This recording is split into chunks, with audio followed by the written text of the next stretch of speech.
Hello, guys. Hello, hello, hello. It's great to see everybody. Excuse me. I'm just going to set up a little bit higher so you can see me. It's great to see you all.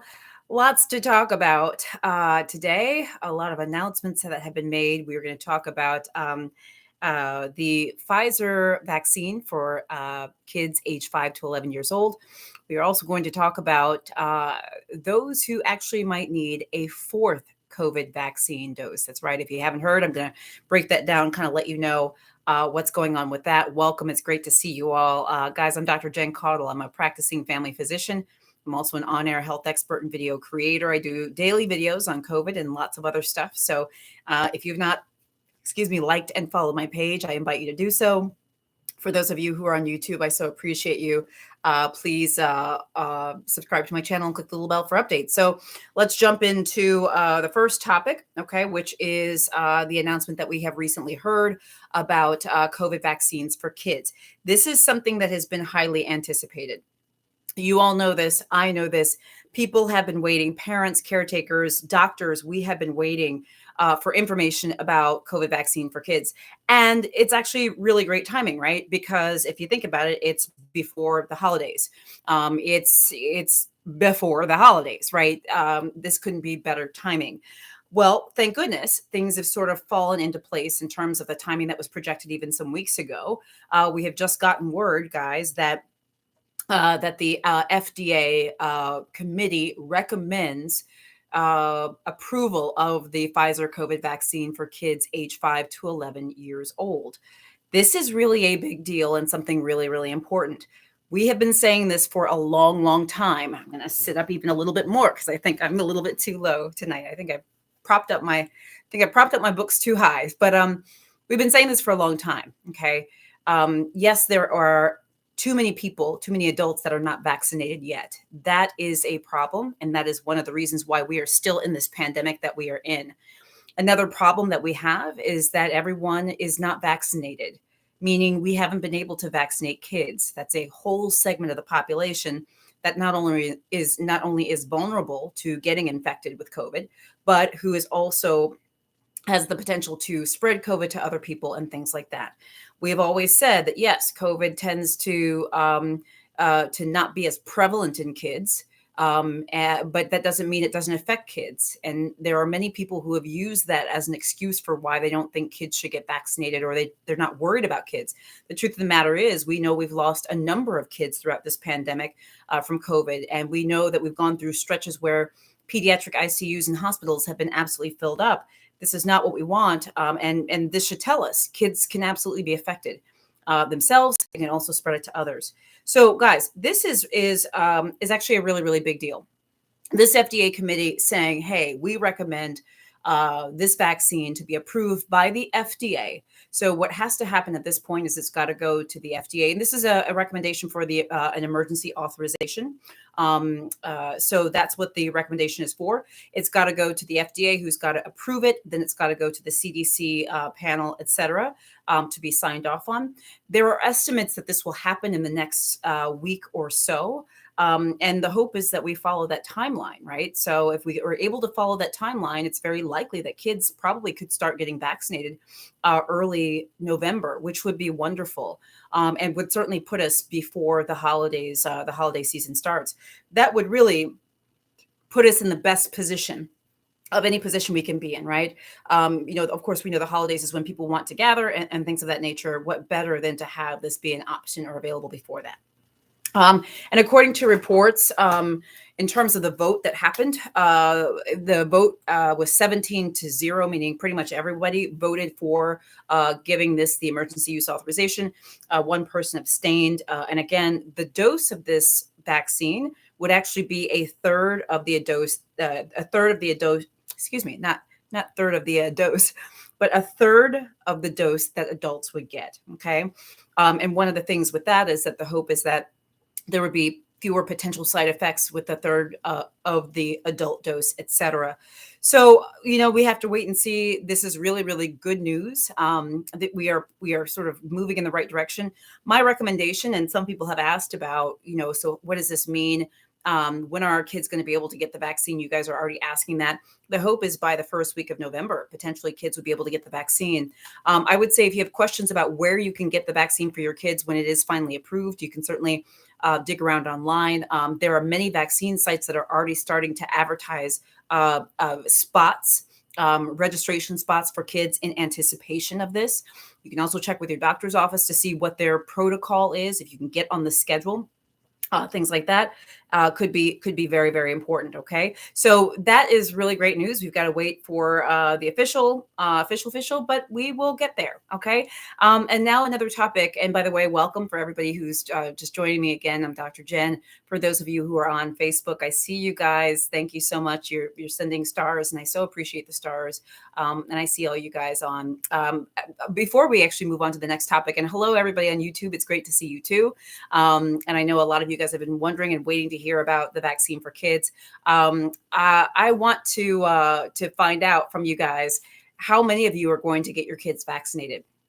I definitely have talked to people who are on literally each side of the fence. Some people, some parents and caretakers and caregivers say, absolutely not. And some say, I have been waiting for this day and for this to be approved for so long. I'm so glad it's here. So let me know, where are you? Where do you fall? Of course, I recommend this vaccine for kids. I don't have children of my own, but if I did, I would recommend it for them should they fall into the age group.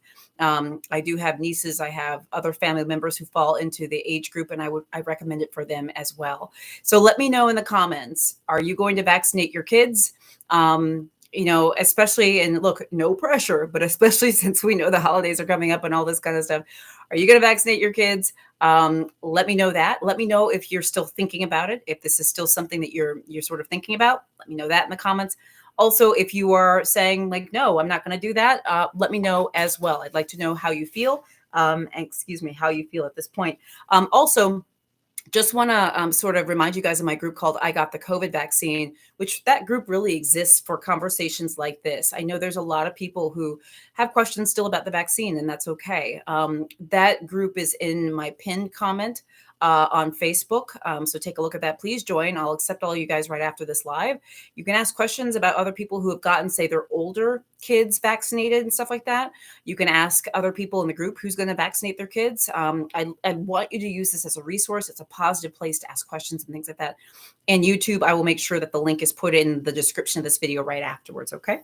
Now I want to move on to something that I'll be honest with you, I think is super interesting. And I didn't hear about until just recently, which is, and I think some of you guys might have actually been posting about this concept of a fourth dose or more doses. But yes, fourth dose, you didn't, it's not a typo. You heard me right. Some people very well may need to get a fourth dose of the COVID vaccine. So let me break down who this is. And I don't want you to be discouraged by the concept of needing a fourth dose or needing more doses for some people. Okay, remember, we get flu shots every year, and we know that that's something that we have to do. Now, we don't know that we're going to have to get the COVID vaccine every year or what have you, but this is what we have to do right now. And I would say if this is keeping us safe and healthy and alive, it is certainly well worth it. Okay, so we don't know the endpoint. A lot of the endpoint really depends on what we do. So the more of us that gets vaccinated, the more of us that gets our kids vaccinated who are eligible, et cetera, the better it's going to be for all of us. Okay. Yes, so let's talk about this possibility of a fourth dose. Let's see here. The CDC actually released some information. I'm going to go ahead and pull this up on my other device because I think this is really important. The CDC is saying that a fourth COVID vaccine dose actually may be needed and required and advised for certain people.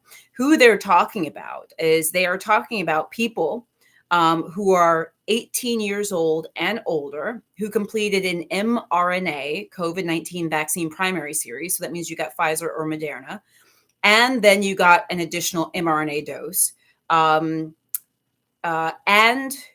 who is moderately or severely immunocompromised. Okay. The people who fall right now into this potential fourth dose category are those that are moderately and severely immunocompromised, 18 years of age and older, who got either Pfizer or Moderna primary vaccine series. Then they got the additional dose. Remember, we were offering the additional dose for those who are immunocompromised before the booster, right? And those folks are able to get a fourth dose at least 6 months after completing their third dose. Okay, I know it's a little bit of a maze and there's a lot of stuff going on there, but the idea is if you have a weakened immune system, okay, and remember when we have a weakened immune system, not only is our immune system weak for us, but it also means that things like vaccines may not protect us as well because we may not be able to respond as well to that vaccine because we have a weakened immune system. Okay. And that's one of the logics behind when people have a weakened immune system, why we have to take extra care because they simply don't get the protection, say, that someone who doesn't have a weakened immune system may get. So if you have, third time's a charm, if you are moderately to severely immunocompromised, you're 18 and above, you got Pfizer or Moderna for your first 2 shots, you did that. Then because you're immunocompromised, you got the third dose that has been recommended since the late summer, right?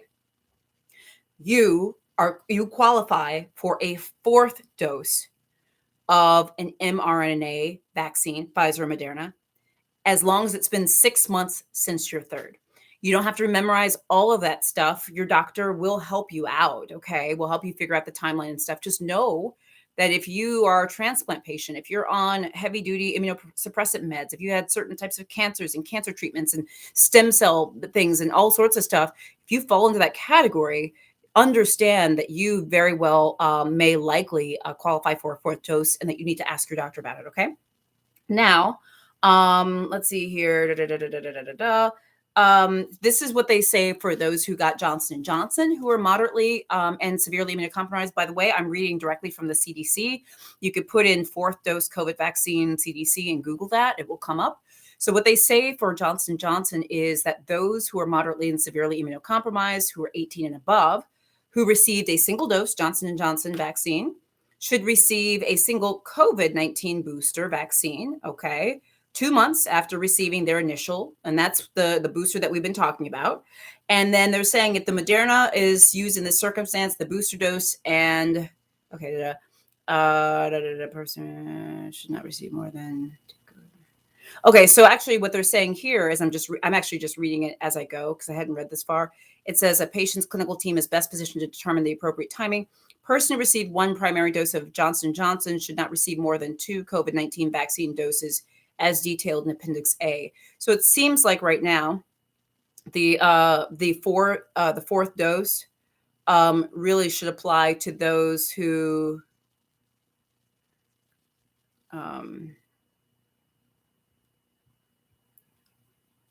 got it. Sorry, I was just literally just reading this. So it seems like right now the 4th dose, I believe, if I'm reading this correctly, really only applies to those who receive the Pfizer or Moderna. And again, this is for people who are severely, moderately to severely immunocompromised. There is a specific group of people that fall within this category. So that's really, really important to keep that in mind. So I wanted to let you guys know, guys, we are making progress. Okay. We are making progress. We are moving forward. Once again, if you've not already, let me know. If you're getting your kids vaccinated when this comes out, please let me know. I also want to know, did you get your teens vaccinated? Because I know that as we know, the teens have been able to get the vaccine, the older ones. And then as I always ask you guys, how many of you have gotten your boosters? How many of you have gotten vaccinated? When are you getting your boosters? Many of you have asked me. I'm actually I'm planning to get my booster next week when I am back in the office. I probably will do a video of me getting my booster. I got Moderna, so I'll be getting a Moderna booster. So I'm really excited about that. I think this is important, but many of my family members have gotten their booster. We are moving right ahead. So let me know what you think about all these recommendations. Let me know if you're surprised about the 4th dose for certain people. Let me know if you're excited about kids now having the recommendation by the FDA committee for the FDA to approve. Sorry, just losing my thoughts. For the FDA to approve the Pfizer dose.